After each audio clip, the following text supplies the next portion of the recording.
TV रख के पास पागल हुई सास।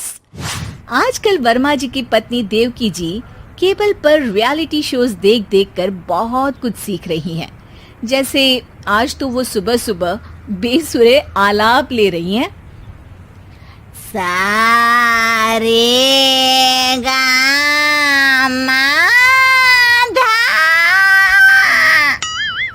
माँ जी, सारे गामा पाधा नीसा होता है। अरे वो तो सब गाते हैं, ये मेरा स्टाइल है। आवाज तो कम कर लीजिए माँ जी, पर्दे फट जाएंगे कान के। ये कहो कि पर्दों में आग लग जाएगी। देखना, मेरी आवाज सुन के जज आग लगा देगी, आग लगा देगी, तू तो आग लगा देगी, ऐसा बोलेंगे। सरिता वहां से परेशान होकर चली जाती है और सास रियाज जारी रखती है। सारे गाओ, सारे नाचो। तभी बाबूजी दुकान से लौटते हैं। अरे देवकी, क्यों तानसेन बनी हुई है? कान से खून निकालोगी क्या? अरे क्या हुआ, रियाज तो करने दो मुझे। इसको रियाज बोलते हैं? ऐसा लग रहा है जैसे घोड़े हिना रहा है। घोड़े पे बैठ के ही बम्बई जाऊंगी मैं तो, जब जज साहब कहेंगे कि देवकी तुम मुंबई आ रही हो। जज साहब, वो अदालत वाले? अरे नहीं नहीं, बड़े लोग हैं, आप नहीं जानते हैं। ओ मैं तो छोड़ चली अपना ये देश, बम्बई मुझे प्यारा लगे। गाना गाती हुई देवकी चली जाती है और बाबूजी अपनी सरफिरी पत्नी के इस संगीत प्रेम की चर्चा करने बहू के पास चले जाते हैं। अरे सरिता बेटा, सुनो तो, ये तेरी सास को क्या हुआ है बेटा? सुबह तो अच्छा भला छोड़कर गया था इसे। सिंगर बनेगी अब वो। सिंगिंग रियलिटी शो में जाने की सुबह से तैयारियां चल रही हैं इनकी। हाँ, अब तो कोयल के सुर मेंढक छेड़ेगा। हे भगवान, सद्बुद्धि दो इसे। इधर बाबूजी भगवान को कहते हैं और उधर राधा रानी प्रकट हो जाती है, देवकी की मोहल्ले की सबसे पक्की दोस्त। क्यों री देवकी, काहे इतना गला फाड़ रही है? कोई चीखने चिल्लाने का कंपटीशन है क्या?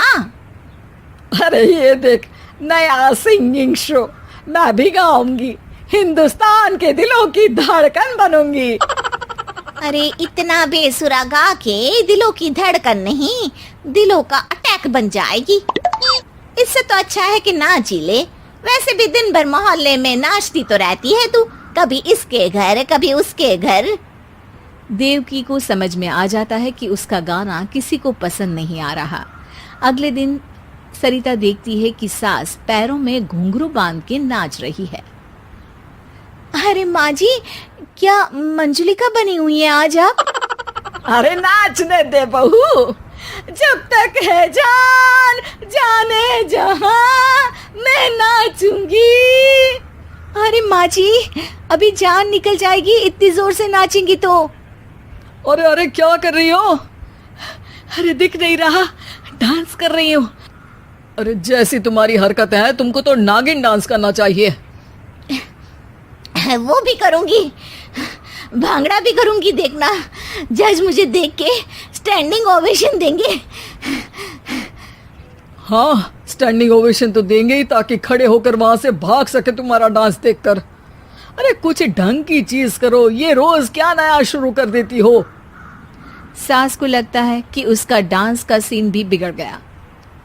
अब वो टीवी देख के कोई और कलाकारी ढूंढने लगती है।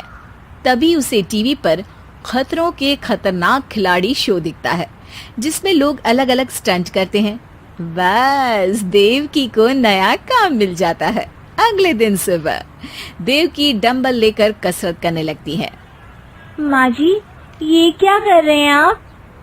अरे खली जैसे बनकर खलबली मचा दूंगी। कल मैंने खतरों के खतरनाक खिलाड़ी देखा, और सोच लिया कि मुझे वही जाना है। हाँ बस। तभी वहाँ बाबूजी भी आ जाते हैं। अरे इतना भारी डंबल, अरे गिर मत जाना कहीं लेकर। अरे चुप करो, तुमसे कुछ नहीं होता इसका मतलब ऐसा नहीं कि मुझसे भी कुछ नहीं होगा। मैं तो खतरों के खतरनाक खिलाड़ी में जाने वाली हूँ। हाँ मैं तो इस शो में तभी गया था जब तुमसे शादी हुई थी। तुमसे शादी करना भी खतरों के खतरनाक खिलाड़ी में जाने से कम थोड़ी ना है। अब चुप भी रहिए।